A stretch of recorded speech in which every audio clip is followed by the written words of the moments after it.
The FIA is on the hunt for new teams to join the F1 grid, and their only approved entry so far, Andretti, with the backing of Cadillac, is not yet approved by Formula One itself, and there remains scepticism over the credibility of the offering, and the value of their name is being questioned by team owners up and down the grid. But why is there such negativity around the new teams joining the grid, and why is it so difficult for new teams to enter Formula One in 2023? Let's have a look. My name's Andy, and this is Behind the Drive. The F1 teams are in a strong position already. The F1 grid has a maximum number of cars of 24, which means realistically we should expect there to be a maximum of 12 teams on the grid. In Formula 1 right now, most, if not all of the teams are profitable for the first time in the sport's history.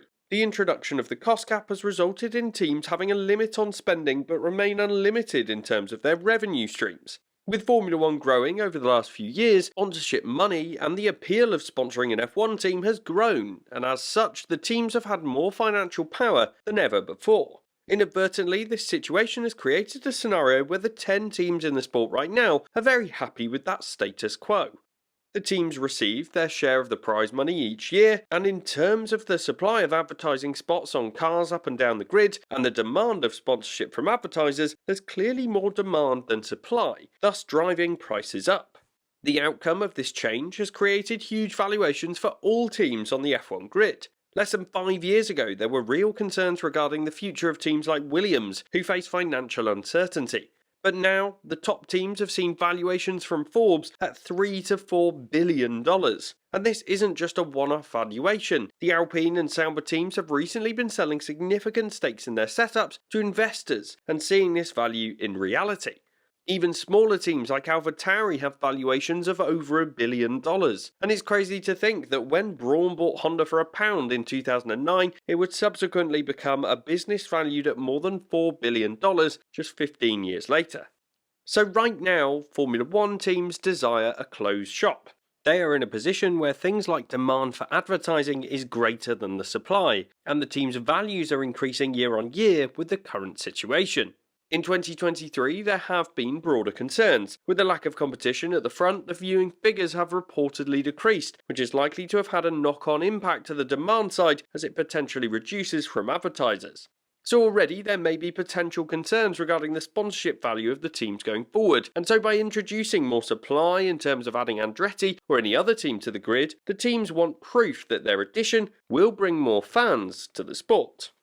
What I find particularly interesting about this situation is the fact that we are probably seeing the 10 teams that will become the regulars in the long-term future of Formula One. Of course, some may change hands as owners may want to leave, but right now, and for the foreseeable future, based on the profitability of the sport, there's no reason why any team would want to leave.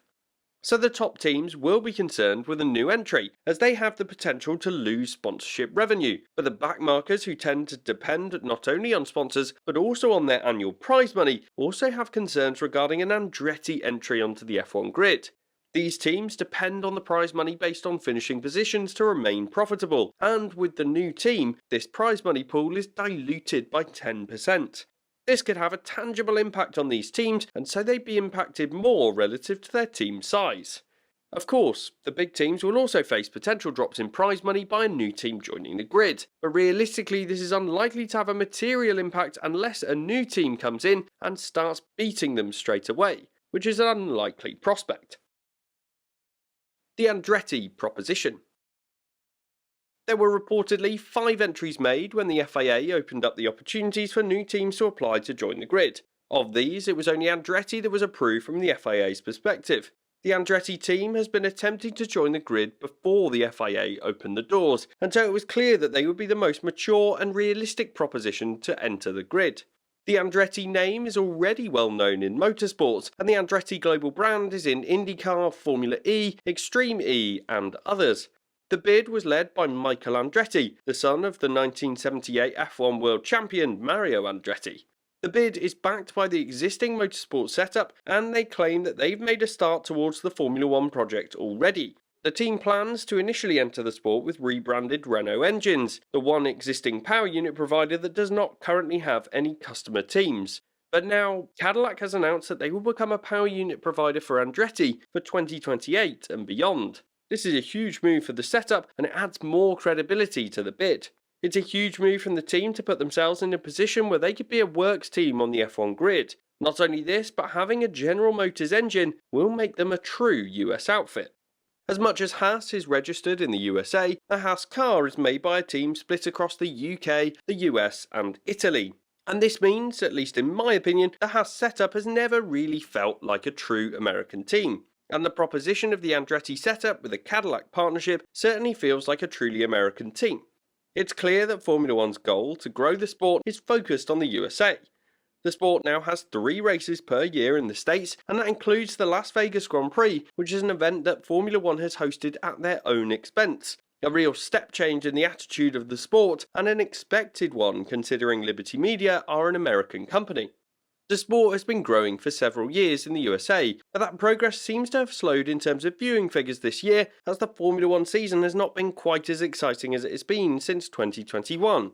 What this shows is that while the sport could grow in terms of more races in the USA, and even bring in an American power unit provider and works team, fundamentally there needs to be competition at the front of the sport if it's to continue on its positive trajectory.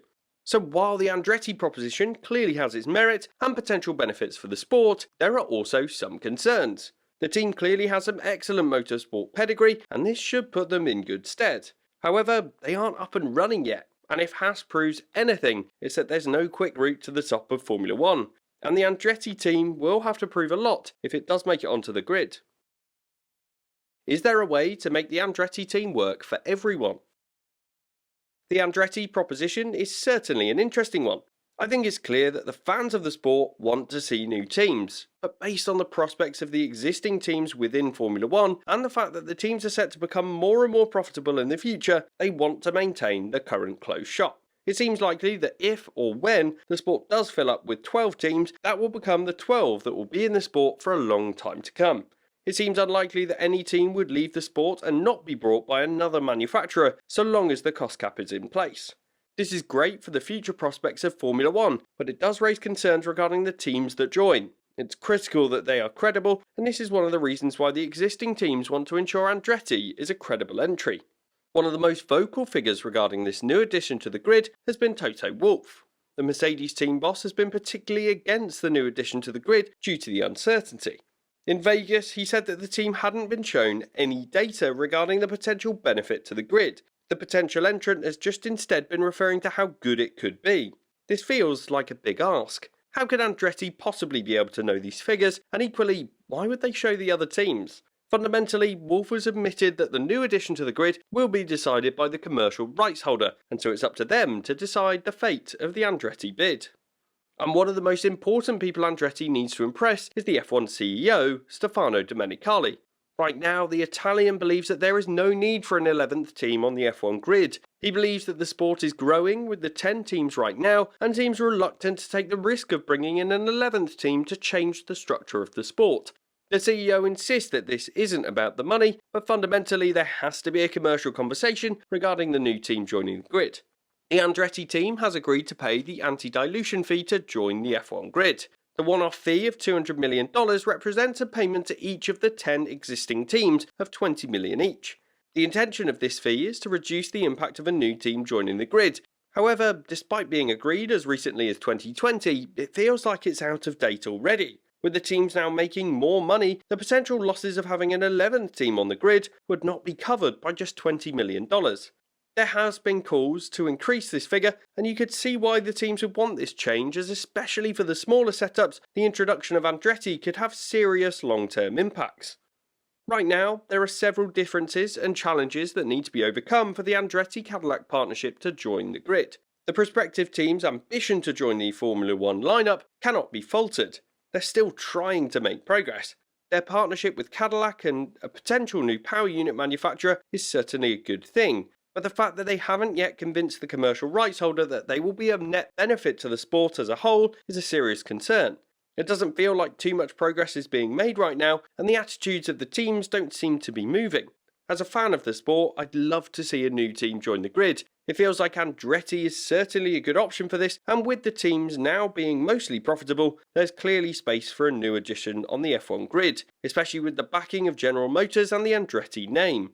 It feels like there'll be new teams joining the grid soon, and I do hope the Andretti team manages to achieve their goal of being on the grid for 2025.